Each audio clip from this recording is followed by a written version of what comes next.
Donc, c'est sûr que sur le papier, ça peut être très sexy, les actions à dividendes. Ça attire un public débutant, les actions à dividendes. Donc, ça va générer beaucoup d'argent pour le créateur de contenu. Je sais que j'ai pas les armes pour me battre contre les gérants de hedge funds, contre les politiques qui ont des informations, contre les CEO qui ont tout plein d'informations que moi j'ai pas et que eux ils ont la capacité de battre le marché que moi je ne pense pas que j'ai. Il y a un sujet, en ce moment, moi qui me dégoûte un petit peu, c'est le crowdfunding immobilier. Voilà, tu en entends parler partout sur internet, alors que je pense qu'aujourd'hui, il y a beaucoup de personnes qui sont en train de rentrer dedans les yeux fermés et de perdre beaucoup d'argent. La meilleure stratégie, c'est de répliquer le marché, avec des ETF globaux à bas coût. Salut Farmer, comment ça va? Salut Quentin, très bien, merci pour l'invitation. Bah écoute, je suis ravi de t'accueillir sur ma chaîne YouTube, donc pour le lancement d'un nouveau format d'interview. Donc l'objectif, ça va être d'inviter des personnes en lien avec le monde de la finance et de l'investissement. Donc je te propose de commencer par te présenter pour les personnes qui te connaîtraient pas. Ok, avec plaisir. Bah, alors, petite présentation rapide, qui est Farmer, qui suis-je? Alors, je suis vraiment juste un investisseur, je pense comme beaucoup de personnes, un investisseur retail qui a fait des erreurs, qui a ensuite découvert des choses, qui a changé plusieurs fois de stratégie d'investissement sur plusieurs classes d'actifs. J'ai commencé un peu comme tout le monde avec des livrets bancaires, assurance vie, avec des fonds actifs chargés en frais, etc. Et puis, tout a commencé vraiment la vraie, j'aime bien l'appeler un peu carrière d'investisseur, c'est 2020, le Covid, je pense. Bah, il y a une étude qui est sortie il n'y a pas longtemps, comme quoi un investisseur sur deux a commencé pendant le Covid. Du coup, je pense les personnes qui nous écoutent, il y a au moins la moitié qui ont commencé également pendant le Covid. Du coup, j'ai eu beaucoup de temps pour m'y pencher de plus près. Et c'est là où j'ai découvert tout ce qui était un petit peu ETF et tout ce qui était crypto. Et après, ça a enchaîné. J'ai créé ma chaîne YouTube sur la finance décentralisée dans un premier temps. Et puis maintenant, dans un deuxième temps, également sur la finance tradi, parce que l'historique un peu de mon histoire d'investisseur sur la finance tradi, c'est que j'ai tout de suite accroché avec les ETF. Vraiment, instinctivement, je ne me suis pas vraiment posé de questions. J'ai tout de suite accroché avec les ETF. Au début, j'étais vraiment comme n'importe quel jeune de 25 ans, vraiment tech, tech, tech, Nasdaq 100, Nasdaq 100, Nasdaq 100. Ce qui, j'ai eu de la chance parce que pour l'instant, ça a plutôt bien réussi. Mais maintenant, j'ai une approche vraiment plus de diversification. Forcément, ce qui a réussi pendant 10-15 ans, c'est pas forcément ce qui va le plus performer pendant les 50 prochaines années, voire même le contraire. Souvent, c'est très cyclique quand certaines zones géographiques ou secteurs a bien performé pendant 20 ans. Souvent, c'est pas forcément le meilleur moment pour investir. Donc là, j'ai une approche un peu plus globale. Et c'est ça qui m'a donné envie de faire une deuxième chaîne YouTube sur la finance tradi et parler de beaucoup de sujets qui, je trouve malheureusement sur YouTube, en tout cas, après forcément, il y a des super forums, il y a des super bouquins, etc. Mais sur YouTube, Twitter, donc ce qui va accrocher le plus d'audience, ce qu'un débutant va voir en premier, le contenu, des fois, c'est un peu contre-productif, on va dire. Ouais, tout à fait. Ouais, écoute, merci pour cette intro très détaillée. Donc, tu nous as dit que tu avais commencé à investir notamment pendant le Covid. Comment est-ce que tu t'es formé, toi, de ton côté? D'où est-ce que tu as pu prendre les connaissances pour commencer à investir à ce moment-là? Alors avant ça, tous les assurances vie à la con truc, c'était mon entourage proche, on va dire, sans rentrer dans les détails. Après, quand j'ai voulu vraiment prendre les choses en main, YouTube. YouTube m'a beaucoup aidé. Les sites internet, je me permets d'en citer un, par exemple, Avenue des investisseurs, qui Très bon vraiment, site. ça va donner la base de connaissances nécessaire. Vraiment, tout le monde devrait, ça devrait être à l'école limite, tout ça, c'est des connaissances que tu devrais connaître en sortant du lycée. Et après YouTube, pas mal de chaînes YouTube. Après, forcément, il y a tout sur YouTube. Tu peux avoir des personnes qui vont t'éduquer pour que tu aies une bonne stratégie sur le long terme, performante, basée sur la science de l'investissement. Et puis, tu peux avoir un mec qui va te vendre des penny stocks, là, des petites actions ou des actions à dividendes, des trucs comme ça. Je suis sûr, on pourra en parler en long, en large et en travers. Donc, Ouais, c'est avec ça qui est plaisir. compliqué avec Internet, c'est qu'il y a vraiment de tout. Mais sinon, ouais, c'est sur Internet, autodidacte. J'ai jamais payé de formation. Je pense qu'aujourd'hui, il y a suffisamment de contenu 100% gratuit pour se former gratuitement, quelques livres en plus, et puis c'est parfait. OK, très clair. Et donc toi, tu as lancé une chaîne YouTube, donc si je me trompe pas, c'est début 2021, donc il y a un peu plus Ouais. de 3 ans maintenant. Tu t'es concentré de base sur le contenu, plutôt crypto.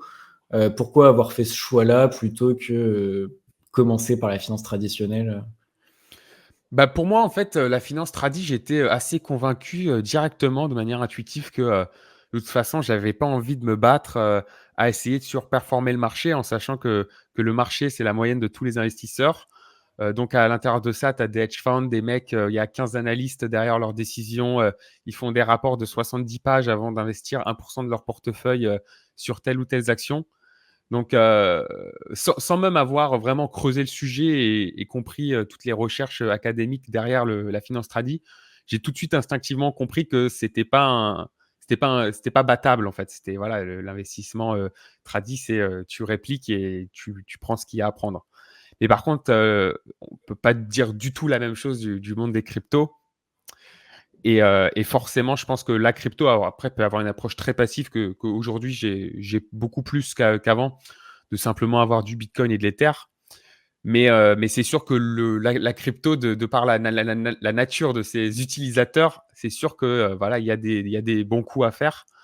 Parce que moi, j'aime bien faire un peu la comparaison avec des tables de poker. Tu vas voir la finance tradi, ça va être une table de poker où tu vas voir que des joueurs professionnels. Donc, bon courage pour gagner de l'argent. Alors, forcément, de toute façon, à la fin de la partie, il y aura des gagnants et des perdants.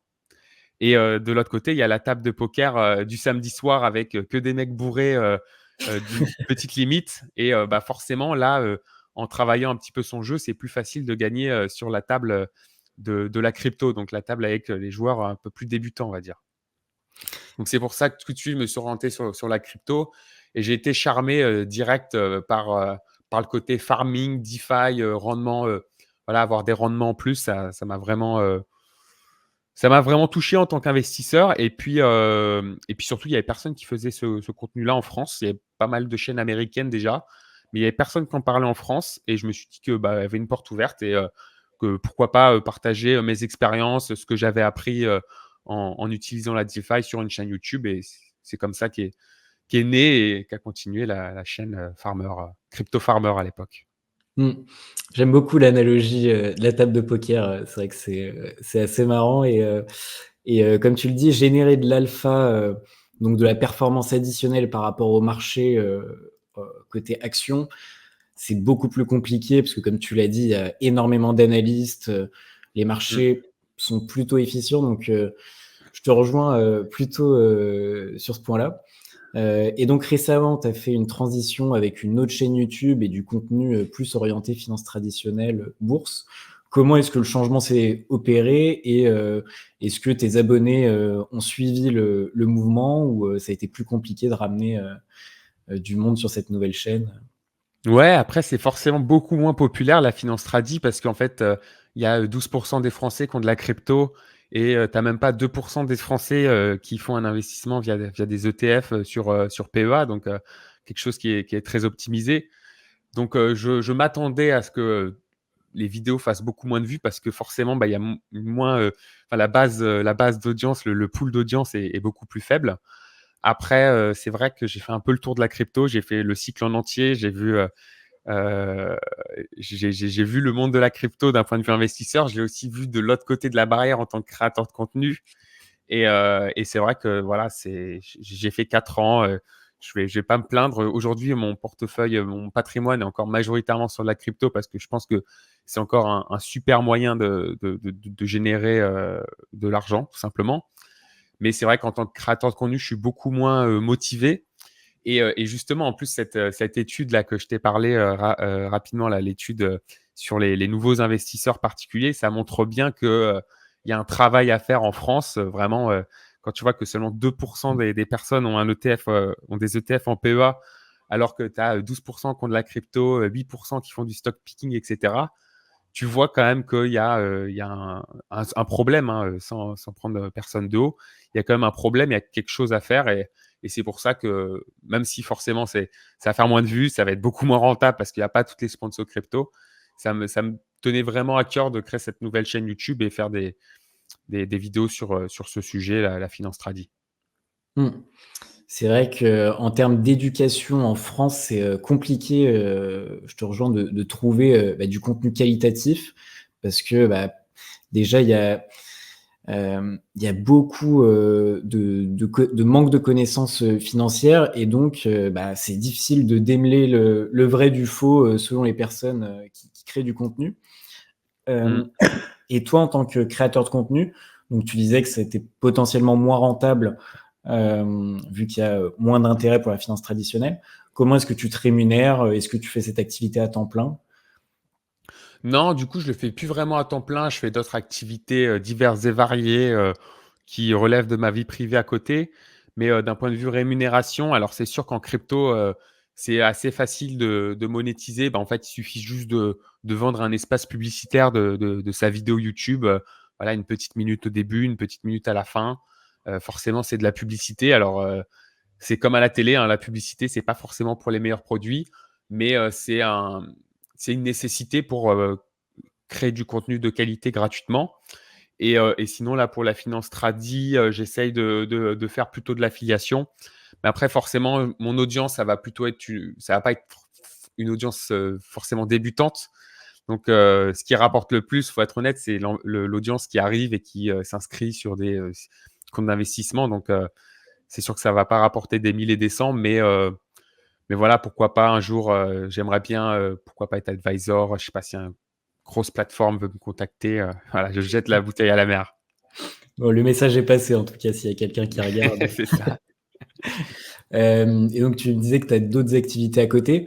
La création de contenu dans, ta génération de revenus, ça représente à peu près combien de pourcents, actuellement tu fais ça, enfin ça te prend combien En de temps en moyenne? en fait, c'est tellement variable parce que, c'est surtout le côté crypto qui va rapporter, beaucoup, et le côté crypto, d'un mois à un autre, ça peut être un facteur de 1 à 10. Donc, c'est vraiment compliqué de rentrer dans les détails sur ça. OK. Et donc tes objectifs à terme, donc tu l'as mentionné, pourquoi pas être advisor, si jamais il y a une nouvelle plateforme qui se lance. Est-ce que tu aimerais, te lancer à temps plein, dans la création de contenu?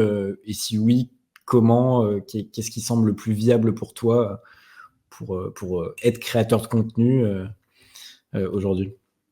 Alors pas forcément, parce que c'est assez chronophage quand même, la création de contenu, mais un truc que j'aimerais bien faire, c'est un modèle que beaucoup de créateurs de contenu, canadiens et américains font.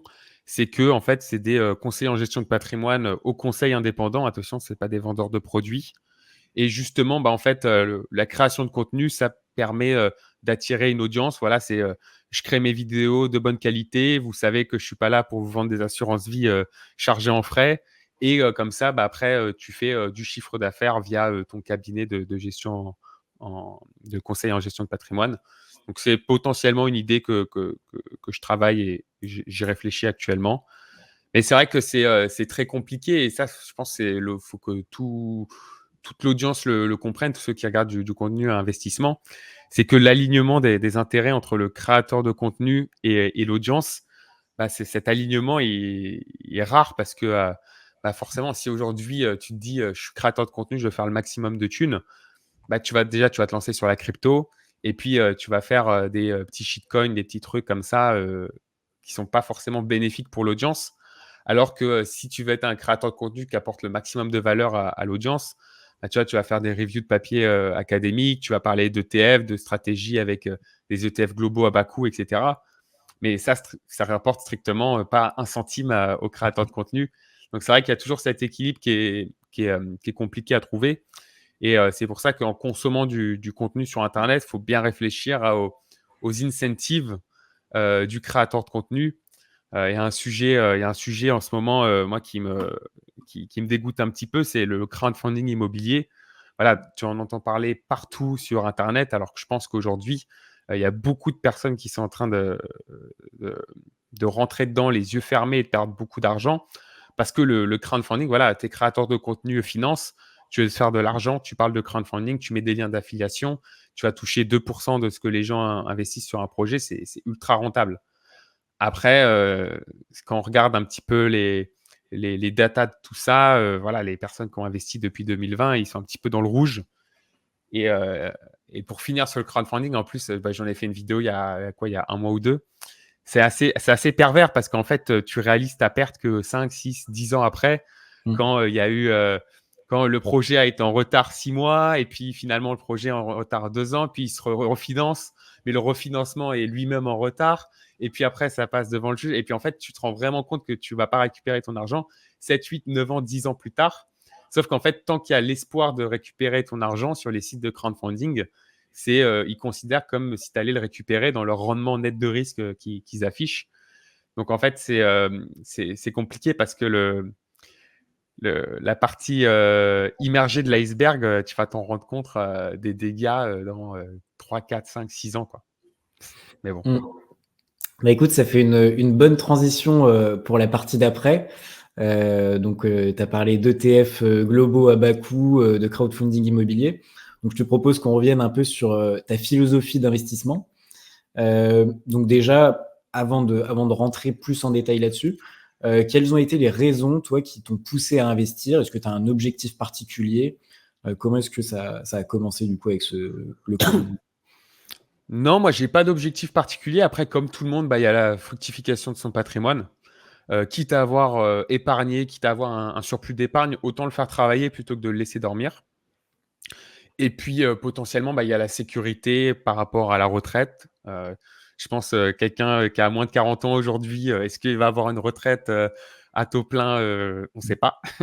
C'est la Et grande puis voilà, question. de toute façon, aussi, est-ce que même si elle a la retraite, à quel âge sera-t-elle? Si c'est 75 ans et que vous avez un métier pénible, potentiellement avoir de l'épargne et pouvoir prendre une retraite anticipée, ça peut être vraiment pas mal d'un point de vue confort de vie. Donc, j'ai pas d'objectif précis, mais toujours dans le cadre de fructifier son patrimoine de manière intelligente et de manière performante, grosso modo. OK, très clair. Donc, apprécier ton patrimoine, et donc, pour cet objectif-là, c'est quoi un peu les classes d'actifs vers lesquelles tu t'orientes? Donc on a parlé un peu crypto, bourse, crowdfunding immobilier, je comprends que non, du coup? Non, mais après, toutes les classes sont plus ou moins intéressantes. Après, il y en a vraiment totalement à éviter. Je pense que le crowdfunding IMO, il y a aucune raison d'en avoir. Je pense vraiment, il y a pas de toute façon, enfin, je suis persuadé qu'aujourd'hui, surtout avec la situation économique de l'immobilier, etc., comme on voit avec les projets qui sont sortis en 2020 et que maintenant on a quelques années de recul, le rendement n'était pas si bon que ça quand on fait les comptes avec les projets qui sont aujourd'hui en justice et les retards et en plus la fiscalité importante sur ce type de projet. Mais après, niveau classe d'actifs, moi personnellement, je suis sur évidemment une partie de mon patrimoine sur du sans risque. Après, le sans risque, ça peut être du livret A pour que ce soit totalement dispo. Ça peut être du compte à terme pour profiter d'un rendement un peu garanti sur 3, 4, 5 ans. Profiter que les taux soient un peu plus hauts aujourd'hui parce que ça ne probablement pas durer sur les 4-5 prochaines années. Pareil, pour valider du rendement futur, tu as les ETF à échéance, les ETF obligataires à échéance qui sont pas Mmh. mal de chez BlackRock, qui ont sorti ça. Bon, grosso modo, si on compte les tenir jusqu'à échéance, c'est un peu comme un compte à terme. Pas forcément besoin de s'embêter avec des produits sur compte titre. Le compte à terme, c'est très bien. Et après, forcément, sur l'épargne long terme, il va y avoir deux grandes classes d'actifs. Je pense c'est actions et crypto, vraiment les plus performantes. Et puis après, il faut aussi mêler, pourquoi pas, un peu d'ETF obligataire. Et le côté IMO, alors je sais que beaucoup de personnes sont fans d'IMO, spécialement en France. Moi, le côté immobilier physique, avoir un bien immobilier, ça me donne plutôt de l'anxiété qu'autre chose. Mais c'est vrai que la SCPI à crédit, je pense que c'est quelque chose. Moi, j'ai vu sur des forums des mecs qui ont fait des crédits comme ça pour faire de la SCPI, surtout quand tu peux valider un crédit sur le long terme à un taux très bas et que ta SCPI, elle verse du 5, 6, 7%. C'est forcément un moyen de s'enrichir. Après, il faut avoir les conditions, il faut avoir le CDI le plus souvent pour pouvoir faire ce genre d'opération financière. Mais c'est pas non plus, voilà, c'est pas la classe d'actifs que je regarderai en premier, la SCPI. Mais de toute façon, je pense qu'il faut un peu tout avoir dans son portefeuille. Les gens qui sont 100% actions ou 100% crypto, moi, je sais que personnellement, je pourrais pas. Oui, bah, c'est sûr que la meilleure stratégie, c'est celle avec laquelle on dort le mieux la nuit. Donc, étant 100 crypto, surtout que bon là, au moment où on tourne cette vidéo, il y a eu, quelques fluctuations de marché, sur les cryptos. Hem Et du coup donc, en termes d'action, donc, tout à l'heure on a parlé du fait que toi tu, étais plutôt de ceux qui souhaitent répliquer le marché. Comment est-ce que tu t'organises, en termes de stratégie, Mmh. pour investir dans les actions? Quelle enveloppe tu utilises, et quel Mmh. type d'ETF tu choisis? Ouais, bah, la stratégie globale, en fait, elle est assez simple, hein. Pour reprendre l'exemple de la table de poker, je sais que j'ai pas les armes pour me battre, contre, les gérants de hedge funds, contre, les politiques qui ont des informations, contre les CEO, qui ont, tout plein d'informations que moi j'ai pas et que eux ils ont la capacité de battre le marché que moi je ne pense pas que j'ai.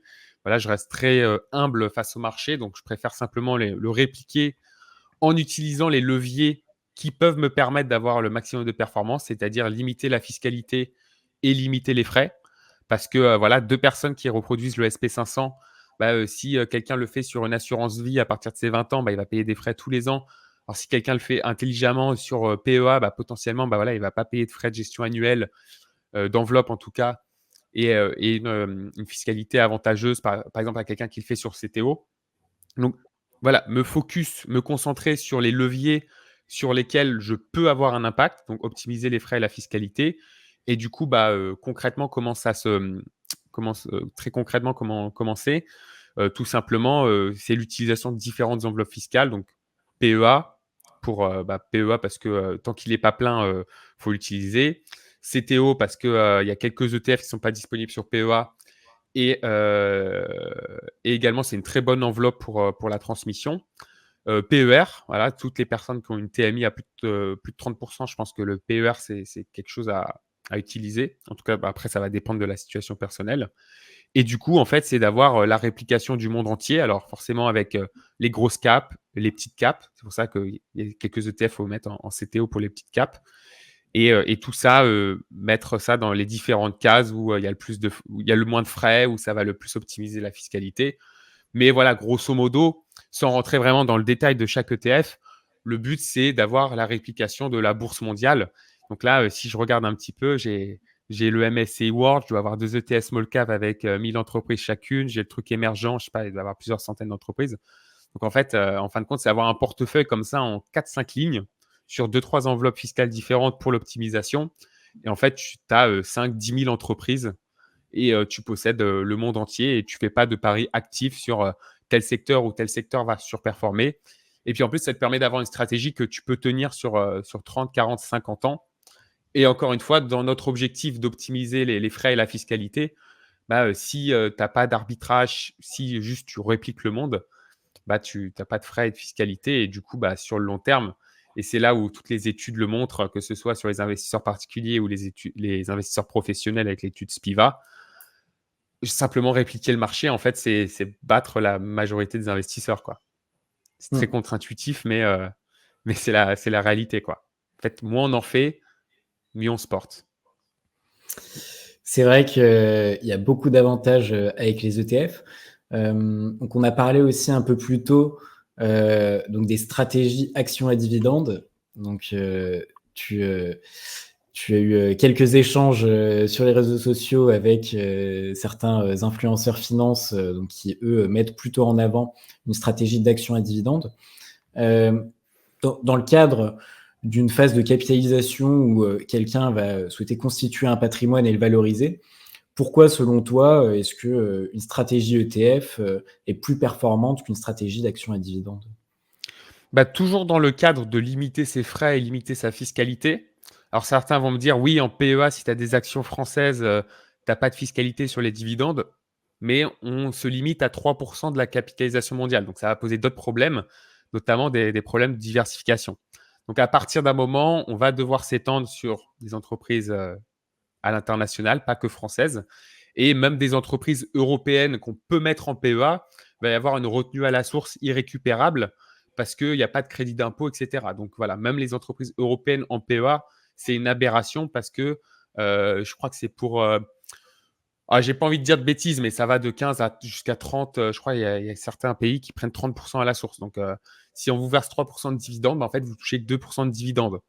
Donc tout ça, ça va être des frais et de la fiscalité en plus qui vient impacter directement votre performance. Si on part de l'hypothèse que déjà, moi, personnellement, je mettrais en doute qu'un investisseur particulier arrive à reproduire la performance brute du marché, donc reproduire le marché, du coup, s'il traîne derrière lui 1%, par exemple, s'il touche 3% de dividendes, 30%, et qui va payer du coup 1% de sa performance annuelle aux impôts, en fait, c'est-à-dire que sur 30 ans, 40 ans, il est net d'impôts, il est 1% derrière la performance du marché. Donc, encore une fois, si tu regardes sur un simulateur, avoir 1% de performance en moins, ça va coûter extrêmement cher sur le long terme parce que ça va détruire les intérêts composés. Donc, c'est sûr que sur le papier, ça peut être très sexy, les actions à dividendes. Et par rapport au sujet qu'on parlait précédemment, ça attire un public débutant, les actions à dividendes. Donc, ça va générer beaucoup d'argent pour le créateur de contenu. Donc, si vous êtes un créateur de contenu et le but, c'est de maximiser votre argent, parlez de crypto, parlez d'actions à dividendes. Je pense que vous allez avoir des beaux chiffres d'affaires avec vos entreprises. Mais pour l'investisseur, pour l'audience, ça va être catastrophique parce que sur le long terme, il va payer des frais de réinvestissement, de la fiscalité. Ça va lui prendre du temps. Donc, le temps, c'est un coût d'opportunité. Beaucoup de personnes oublient, mais tous ceux qui gèrent activement un portefeuille et qui passent 10 heures par semaine, c'est 10 heures qu'ils auraient peut-être pu faire un business à côté, faire des heures sup, etc. Donc, surtout pour les plus petits portefeuilles de moins de 100 000, 1 million d'euros, ça coûte très, très cher le facteur temps dans cette gestion active. Donc, c'est vrai que les actions à dividendes, sexy sur le papier. En réalité, quand on fait les comptes, c'est, je pense, intéressant pour personne. Donc toi, globalement, ce que tu préconises, c'est minimiser les frais et le temps passé pour pouvoir se consacrer à soit d'autres activités ou bien à profiter de la vie tout simplement et à pas se C'est ça, soucier. c'est un peu le paradoxe en fait des investisseurs qui sur Internet vont vous dire oui, faites ma stratégie à dividende, vous allez devenir riche, vous allez devenir libre. Mais en fait, pendant 40 ans, 50 ans, ils ont géré activement 10 heures par semaine, 20 heures par semaine un portefeuille.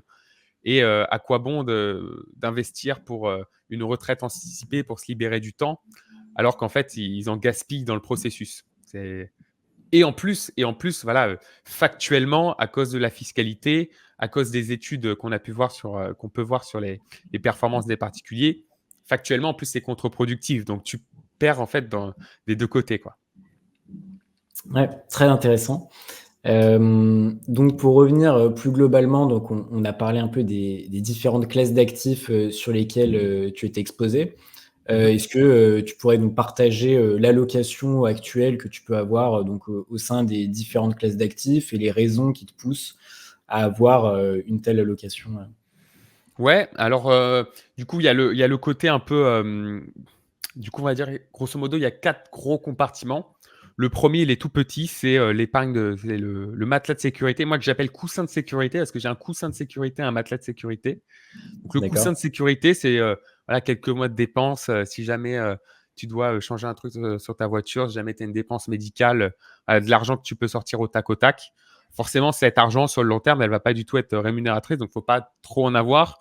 Mais il ne faut pas non plus pas assez en avoir pour qu'un jour, ça t'handicape et que tu dois aller taper dans le CTO, vendre un truc sur le CTO pour récupérer l'argent. Ça, c'est le coussin de sécurité. Ça représente un tout petit morceau du portefeuille.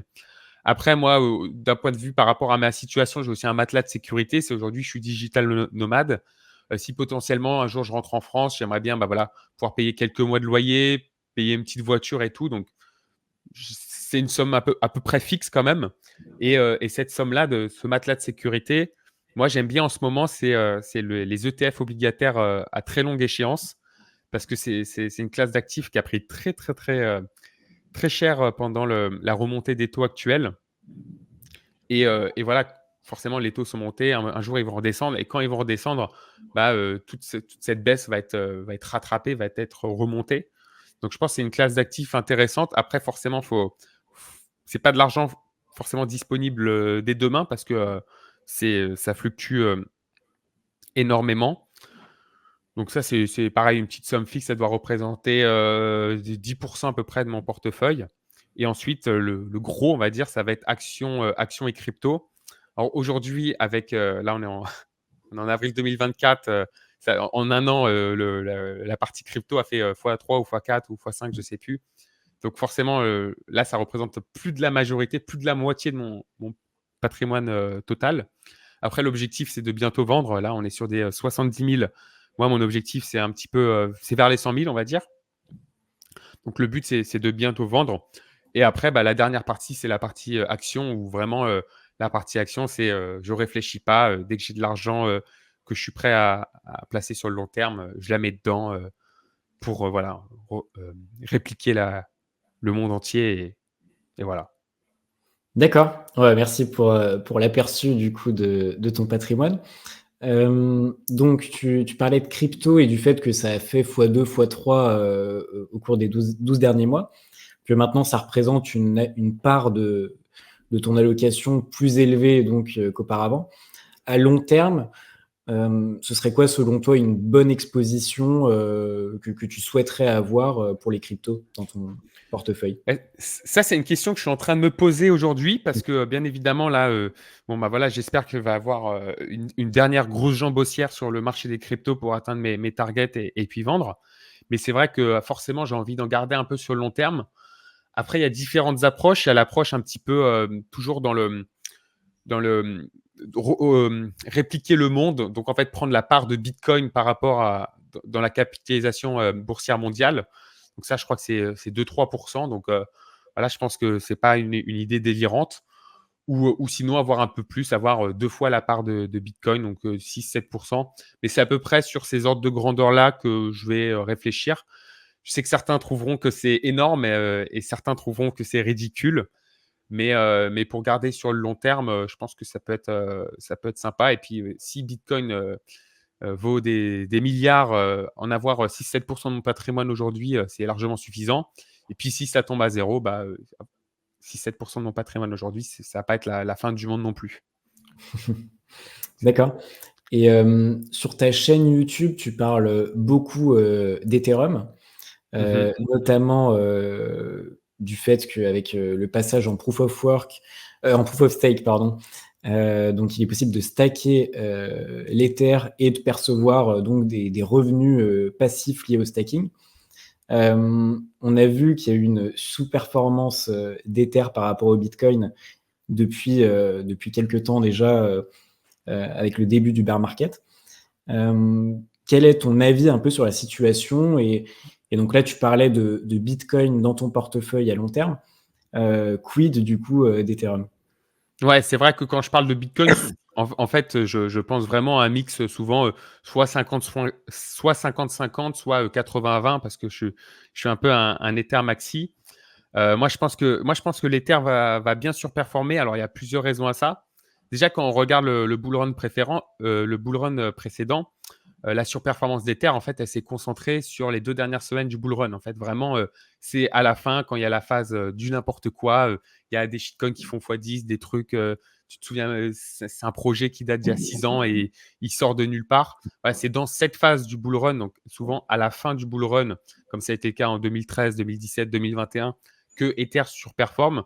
Donc voilà, qu'aujourd'hui il traîne, ça ne me fait pas spécialement peur. J'ai presque envie de dire c'est normal. Mais après, voilà, on ne peut pas anticiper quand est-ce que ça va exploser. Et c'est tellement des mouvements rapides en crypto. Je crois que l'Ether a triplé sa valeur versus le Bitcoin en l'espace de 2 semaines lors du dernier bull run. Donc, c'est vraiment, si vous n'êtes pas déjà dans le train, c'est impossible quasiment de le choper. Et je pense que la narrative, justement, tu parlais de proof of stake. Quand on voit vraiment l'appétit pour les actions à dividendes, tout ce qui verse un rendement dans la finance traditionnelle, quand je vois des gens qui font qui prennent des décisions totalement irrationnelles, d'avoir par exemple des ETF distribuant en CTO, vraiment la décision la plus irrationnelle possible. Comment en crypto, les gens ne vont pas se ruer vers une crypto qui verse 4% de rendement? C'est inscrit dans le code d'Ethereum que ça va verser. Après, ça peut changer suivant le nombre d'Ethers stakés. Ça peut être 3-2% parce que c'est dilué au fur et à mesure.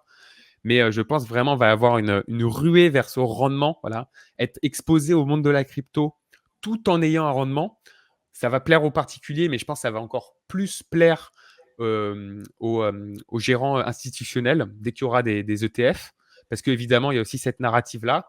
Alors l'ETF, Ethereum, il n'est pas garanti d'arriver, cette année, il peut arriver plus tard. Mais il y a quelque chose, je pense que tout le monde est sûr. De la même manière, c'était la même chose pour l'ETF Bitcoin, c'est qu'il arrivera un jour. Encore une fois, peut-être du jour au lendemain, demain, on va avoir un tweet de Bloomberg comme quoi l'ETF, il est confirmé, truc, et cetera. Et l'Ether va doubler par rapport à Bitcoin du jour au lendemain. Encore une fois, ne pas y être exposé, c'est prendre un certain risque. Et du coup, bah voilà, pour faire la petite conclusion avec tout ce que j'ai dit, entre que d'habitude en fin de cycle, Ethereum surperforme, que d'habitude, que le Proof of Stake apporte ce côté rendement. Je pense qu'il y a des bons jours je pense qu'Ethereum a des bons jours devant lui. Donc, on a parlé crypto, on a parlé actions. Tu as également mentionné donc une poche obligataire donc pour ce que tu appelais ton matelas de sécurité, donc qui représente à peu près 10%. Donc, tu as mentionné le fait que tu investissais dans des obligations avec une maturité, donc une durée restante particulièrement élevée pour parier sur la baisse des taux. Donc sur quel type d'obligation est-ce que tu t'orientes Alors moi, j'utilise un ETF obligataire c'est les obligations, c'est un panier d'obligations de pays européens. Et niveau duration, c'est le maximum, donc c'est 25 plus, pour vraiment maximiser mon exposition au risque de duration, maximiser la durée des obligations. Pourquoi? Parce que bah voilà, quand les taux montent, c'est ces obligations qui baissent le plus. Et potentiellement, bah, quand les taux baisseront, ça sera ces obligations-là qui prendront le plus de valeur. Donc voilà, c'est vraiment pour cette unique raison. Pourquoi les obligations d'État? Parce que de toute façon, ce qui va apporter le plus de rendement, c'est pas le coupon en lui-même, c'est surtout la variation des taux. Donc voilà, que ce soit d'État ou d'entreprise, ça va pas faire des gros changements. C'est pas comme si on prend des petites obligations de quelques années où là, 1% de différence de taux, ça peut faire la différence. Et d'État européen, tout simplement pour pas avoir de risque de change, tout simplement pour être exposé à de l'euro. Comme je t'ai dit, c'est dans le cadre d'un matelas de sécurité. Potentiellement, je peux en avoir besoin l'année prochaine, peut-être potentiellement dans 3 ans. J'ai pas envie de savoir si le cours euro-dollar est bon ou pas au moment où j'en aurai besoin. D'accord. Et donc, heu, comme c'est dans le cadre de ton matelas de sécurité, admettons que l'année prochaine tu rentres en France, que tu décides de dépenser, donc de vendre tes obligations pour, financer tes projets. À long terme, est-ce que tu as un mix action-obligation que tu aimerais avoir en portefeuille ou c'est uniquement, d'un point de vue opportunisme actuellement avec des taux qui ont, beaucoup, qui ont augmenté au cours, des derniers mois, et à long terme, toi, ça t'intéresse pas forcément? Mais je pense que c'est un peu des deux. Alors forcément, la première motivation, ça a été un peu l'opportunisme. Mais c'est vrai que je pense que c'est assez compliqué d'avoir un portefeuille 100% exposé. Alors même si voilà, théoriquement, la théorie des jeux voudrait que à mon âge, si je tape pas dans mon patrimoine avant 20 ans, que j'ai même un effet de levier pour maximiser mes profits. C'est vrai que bah voilà, avoir un peu ce matelas de sécurité, en tout cas une classe d'actifs différente que les actions et la crypto qui sont extrêmement corrélées. C'est vrai que ça aide parce qu'en fait, je pense qu'il y a un truc qui est très important pour tous les investisseurs qui nous écoutent. C'est le plus important, c'est d'avoir une stratégie et surtout de s'y tenir sur le long terme. Parce que le comportement qui coûte le plus cher aux investisseurs, c'est de vendre pendant les phases de capitulation. Ah, ça a été documenté, notamment des études de Morningstar qui regardent les flux des fonds en période de capitulation. Et voilà, c'est là où les gens sortent leur argent. Donc le plus important, c'est d'avoir une stratégie laquelle on peut suivre, on peut tenir. Et c'est sûr que je pense qu'avoir peut-être 5, 10, 15%. Après, moi, j'ai plutôt une vision montant fixe plutôt qu'un pourcentage de portefeuille. Mais avoir ce montant sur la classe d'actifs obligataires, je pense, même si, je la garderai justement, pour pouvoir, tenir le cap sur le long terme et que je me dis: «Bah, voilà, si les actions, dévissent, j'ai toujours la poche obligataire, truc, ça m'aide à tenir mentalement, si jamais j'ai une dépense et cetera». D'accord et le fonds euro, donc qui, pour ceux qui ne sont pas forcément familiers avec, est majoritairement composé, d'obligations. C'est quelque chose qui est à capital garanti. Toi, dans le cadre de tes investissements, il me semble pas que tu en aies. Est-ce que, à terme, tu souhaiterais potentiellement en avoir pour, donc ce matelas de sécurité ou c'est quelque chose qui te paraît pas nécessaire? Non, carrément, ça peut être quelque chose de très intéressant. Après, il y a des arbitres ça, c'est quelque chose, il y a vraiment des arbitrages à faire. Voilà, pendant un moment, le livret A, ça rapportait 0,25 ou 0,5 et les fonds euros, ça rapportait 1,5. Donc, voilà, déplacer le matelas de sécurité, hein, ou le coussin de sécurité, sur du fonds euro plutôt que le livret A dans ces périodes, ça peut être intéressante. Pareil, à l'époque où les obligations, de plus de 25 ans étaient à taux négatif, enfin, ça aurait été une hérésie d'acheter un ETF obligataire qui achète des obligations à taux négatif. Là, si j'avais voulu, avoir mon matelas de sécurité, je l'aurais mis, sur du fonds euro qui me rapporte peut-être que 1,5, mais en tout cas qui me donne cette garantie du capital et quand des obligations très long terme, sont négatifs, elles vont pas descendre beaucoup plus bas. Par contre, les taux peuvent augmenter et mécaniquement, si les taux augmentent, le prix de l'obligation baisse. Donc je pense que sur ce côté, sécurité, c'est pas franchement comme le côté action où, c'est un peu résolu, où on réplique tout et on se pose pas de questions. Sur le côté sécurité, il y a des arbitrages à faire entre, les livrets réglementaires, le fonds euro, potentiellement les obligations long terme et cetera et ça va dépendre un petit peu de la conjoncture économique. Après, c'est vrai qu'aujourd'hui, tu vas avoir les fonds euros qui vont rapporter, 3, et puis ensuite, il faut payer 17 de prélèvements sociaux, alors que le livret A rapporte 3, net et beaucoup plus disponible. Bon, voilà, c'est un peu, bête de ne pas utiliser le livret A et d'ailleurs, il me semble que c'est pour cette raison-là que, ils ont bloqué parce qu'il devait monter à 4 et quelques et ils l'ont bloqué à 3 le rendement. Que sinon, ça aurait vraiment, aspiré, beaucoup de liquidités, des fonds euros et d'autres, placements vers ce livret A, parce que c'est intéressant quand même de faire cet arbitrage de temps en temps, Mmh. à mon Oui, avis. oui, effectivement, il y a eu une très forte décollecte, des fonds Mmh. euros au cours des derniers mois et là, maintenant, ça va mieux parce que les taux ont augmenté, donc les rendements des fonds euros, sont attendus à la hausse. Mais il y a eu Mmh. beaucoup d'assureurs, je pense, qui ont eu chaud et comme, il se doit d'être à capital garanti, c'est vrai qu'il y a dû y avoir quelques questions qui ont dû être posées, lors d'assemblées générales. Ouais. Hem, donc on a parlé un petit peu avant de ne pas vendre pendant les phases de capitulation pour bien maîtriser ses émotions. Ça fait une bonne transition pour, la partie suivante qui, l'objectif, c'est vraiment de donner un petit peu, des conseils à des investisseurs qui soit débutent ou, sont des investisseurs aguerris, mais, qui peuvent toujours s'améliorer.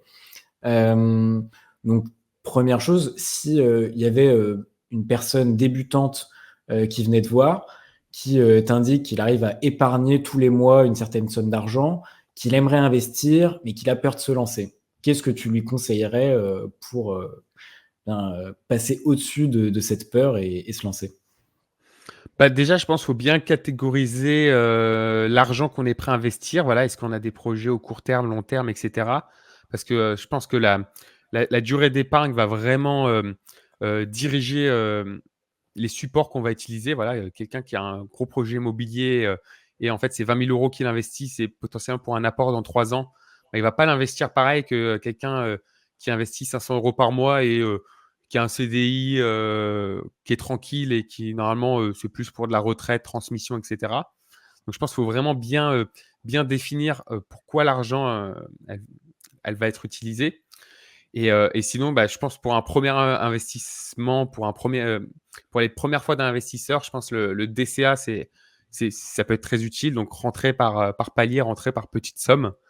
C'est sûr que quelqu'un qui n'a jamais été exposé à la volatilité des marchés, ça va être un petit peu, dangereux de directement, s'il a 20 000 € de côté, de lui mettre directement les 20 000, alors que voilà, potentiellement, que ce soit, crypto ou même marché action, en un an, ça peut faire moins 20% assez facilement. Même si après, dans un second temps, ça, je fais référence à une de mes vidéos, c'est vrai que le DCA est un peu moins efficace que tout investir d'un coup. Mais de toute façon, dans le cadre d'un investissement mensuel, c'est bien, c'est qu'on profite un peu des deux avantages. C'est-à-dire qu'on investit un petit peu tous les mois, donc ça n'est pas une grosse somme d'un coup. On se prépare un peu mentalement à subir la volatilité.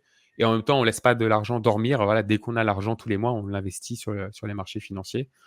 Donc voilà, commencer et puis commencer. De toute façon, il n'y a pas 36 000 stratégies. Voilà, si on adopte une stratégie de répliquer le marché mondial en jouant, en maximisant les leviers des frais et baisser la fiscalité, bah voilà, c'est un ETF monde ou voilà, en tout cas, quelque chose qui ressemble à un ETF monde sur le PEA et rentrer par petites sommes pour un débutant, je pense que c'est le mieux.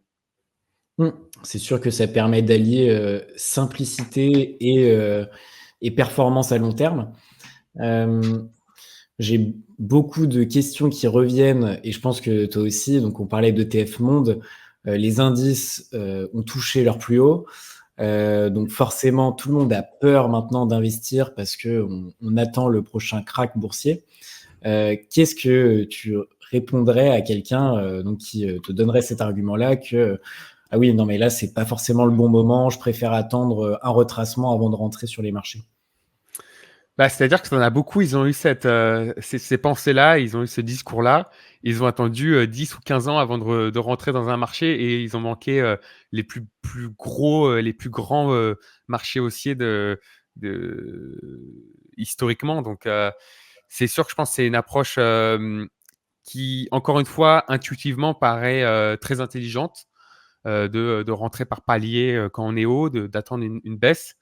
Sauf que, il y a eu des études, notamment une là que j'ai en tête, qui a pris les performances de 1929 à 2021, parce que voilà, l'étude date d'il y a quelques années, où justement ils ont regardé, bah, si on est au plus haut historique, qu'est-ce qui est le plus rentable entre rentrer maintenant et attendre une baisse de 10 ou 20%? Et sans surprise, bah, le marché est extrêmement haussier. Souvent, les marchés haussiers ne durent pas 6 mois, un an. Souvent, ils vont durer plusieurs années. Il y a des fois plusieurs années sans baisse de 10 ou 20%. Donc, en fait, statistiquement, la meilleure stratégie à prendre, c'est d'investir le plus rapidement possible. Ce n'est pas moi qui le dis, ce sont les datas, les statistiques. Et merci aux chercheurs qui font ce genre d'études, parce que c'est vrai qu'intuitivement, personne n'a envie de rentrer avant un potentiel crack. Mais ce qu'il faut savoir, c'est que statistiquement, en moyenne, ça va être beaucoup plus intéressant de rentrer le plus rapidement possible.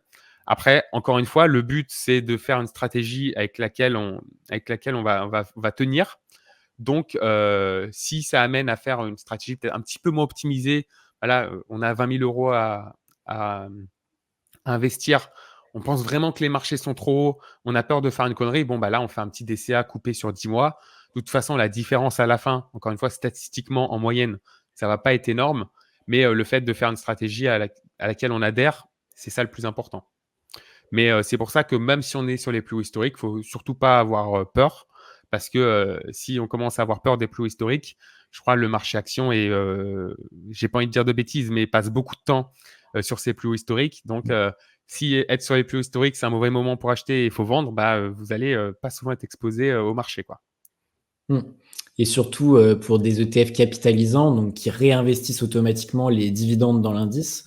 C'est pour ça qu'on a parfois on a une différence entre un indice comme le S&P et l'indice qu'on appelle S&P Total Return, donc Mmh. avec les dividendes réinvestis. Parce qu'en fait, lorsque un dividende est versé, le cours de bourse va, diminuer du montant de ce dividende et donc pareil pour les indices boursiers.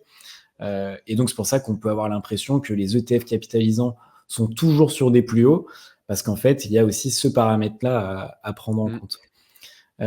Et donc là, admettons que cette personne, tu réussi à la convaincre, donc elle se dit: «OK, j'ai mes 500 euros par mois, j'investis, dans un ETF monde, sur mon PEA. OK, on est sur des plus hauts historiques, mais c'est pas grave, je te fais confiance, les statistiques nous disent que, on a des chances de continuer à aller plus haut». Et donc là, un krach, arrive et donc on perd 30%. La personne, commence un peu à paniquer et souhaite tout vendre. quel conseil est-ce que tu pourrais lui donner pour, réussir à maîtriser, ses émotions?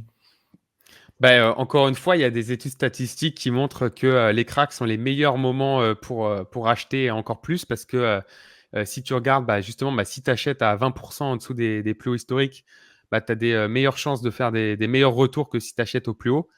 Donc, voilà, il y a tout ce côté un petit peu statistique, mathématique et encore je pense le top, ça serait que la personne après je sais que c'est difficilement réalisable, mais le top encore, c'est, si, tu investis pour, ta retraite pour dans 10 ans, 20 ans, 30 ans, c'est de ne pas regarder et potentiellement si tu regardes pas tes investissements, bah, peut-être tu vas même pas en entendre parler du crack. Alors je sais que tous les investisseurs crypto qui checkent, 4 fois, 4 fois leur appli bourse sur le téléphone, ils vont se dire: «Mais de quoi ils parlent?» Mais c'est sûr que ça peut être une stratégie intéressante de ne pas regarder le cours de bourse, en fait. Parce que, pareil, hein, il y a des études qui montrent que, les personnes qui regardent le plus de cours de bourse, sont, en moyenne, moins exposées. Donc en fait, ils vont avoir plus peur de s'exposer et sont, plus enclins à faire l'erreur de vendre, en phase de capitulation. Voilà, si on ne sait pas que ça a fait un crack voilà, par exemple, tu prends l'exemple du covid ou de l'année 2022 ou de 2008. Enfin, certes, il y a quelques cracks qui ont duré plus de quelques années, mais la majorité du temps, c'est, 6 mois, 1 an, 2 ans avant que ça revienne au même niveau.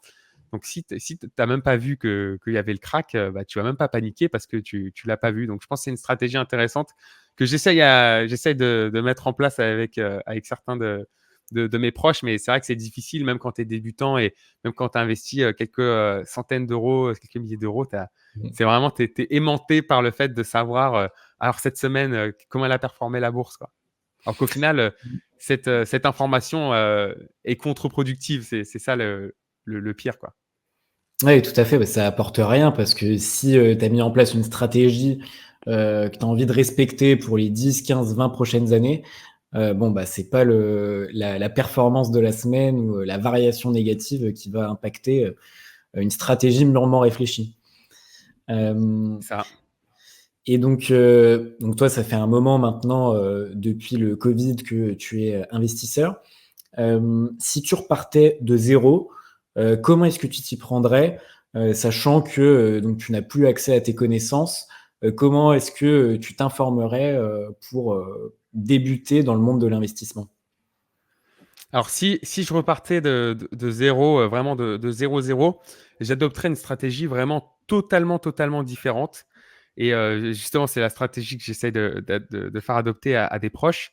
C'est vraiment de ne pas m'y intéresser. Encore une fois, je pense que, en fait, c'est-à-dire que le débutant, qui sait rien, qu'on lui a juste dit qu'il fallait qu'il investisse sur un ETF répliquant le monde. Là, je parle pour le marché action et une personne qui, depuis, 3 ans, 4 ans, relit, des, revues scientifiques, écoute des podcasts, écoute des trucs. En fait, ma stratégie, elle va être, quasi similaire, quoi, à quelques ETF près, parce que moi, perso, j'ai envie d'être exposé au small cap, et cetera, et cetera. Mais le gros, on va dire, c'est exactement la même chose.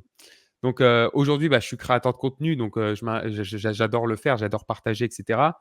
Mais si, dans ton exemple, je recommence à zéro, en fait, je me dirais, et je me prends pas la tête, je lis aucun bouquin de finance, juste, faut trouver, en fait, la personne ou la vidéo qui te dit, qui t'explique de manière concise que, bah, voilà, le marché action, le meilleur moyen, empiriquement et théoriquement et bref, tout le vocabulaire que tu veux utiliser, Et donc j'imagine qu'au cours, des dernières années, comme tout le monde, tu as dû faire des erreurs, dans tes investissements, à un moment ou un autre. Est-ce qu'il y en a certaines qui t'ont appris, quelque chose, et lesquelles tu retiens, et tu t'es dit: «Ah non, ça, plus jamais je recommencerai»? Ouais, alors en première erreur, bah, du coup, c'est avant de vraiment m'être éduqué à, le minimum et d'avoir investi via des ETF. C'est, voilà, j'avais de l'argent de côté, je réfléchis pas, mon frère me dit ça, mon père me dit ça, mon truc, et tu finis sur des assurances vie, gestion pilotée, qui, rétrospectivement, en faisant quelques calculs, m'ont fait perdre, plusieurs milliers, voire dizaines de milliers d'euros parce que, bah, forcément, les fonds actifs, plus les frais d'enveloppe et cetera, ça coûte extrêmement cher. Donc ne pas avoir fait quand même le minimum, minimum syndical pour comprendre que, voilà, il faut que j'ouvre un PEA et que j'achète un ETF Monde sur le PEA. Voilà, faire vraiment le ça a été une erreur qui m'a coûté cher et que je regrette, voilà, de pas avoir c'est pour ça que quand je te dis, tu vois, un site comme, Avenue des investisseurs, enfin en tout cas le contenu, bah, ça devrait être appris à l'école. Voilà, tu devrais sortir du lycée, avant que tu aies tes premières fiches de paye et tout, tu devrais avoir ces connaissances minimales. Ça a été la première grosse erreur. La deuxième grosse erreur, au final, qui m'a rapporté de l'argent, c'est, d'avoir été concentré, Nasdaq 100, comme un idiot. Moi, nouvelle technologie, j'ai un iPhone, je commande sur Amazon, j'ai envie de m'acheter une Tesla, Nasdaq 100. Je pense que c'était une erreur. Après, forcément, les erreurs, c'est pas elles peuvent te rapporter de l'argent. Aujourd'hui, je pense que c'est, plus, intelligent de tout reproduire. Parce que oui, c'est certes, j'ai investi sur un ETF avec un gros facteur, américain et technologique. C'est ce qui a le plus performé depuis quelques années, mais ça aurait pu ne pas être le cas et potentiellement, ça ne sera pas le cas dans le futur. Et la troisième erreur, c'est, d'avoir été trop convaincu par les cryptos et de ne pas avoir suffisamment vendu, en marché haussier. Ouais, j'ai vendu que 30 de mon bag, que je me suis dit: Ça allait monter plus haut, je veux pas être, je veux toujours rester dans le train» et voilà, tu regrettes et c'est pour ça qu'aujourd'hui, bah, je vais liquider, 80-90 de mon bag, quand j'aurai atteint, mes objectifs de prix qui paraissent pour beaucoup de monde, assez conservatrices. Donc voilà, une approche un peu plus, safe et voilà, tu as une classe d'actifs qui a triplé, qui a quadruplé, qui a doublé ton patrimoine en 14 mois, prends des bénéfices, quoi. Écoute, bah, merci pour tous ces conseils. L'interview, du coup, touche à sa fin. Je mettrai donc tous les détails vers ta chaîne YouTube et ton compte Twitter, donc pour ceux qui souhaitent en savoir plus sur ton contenu.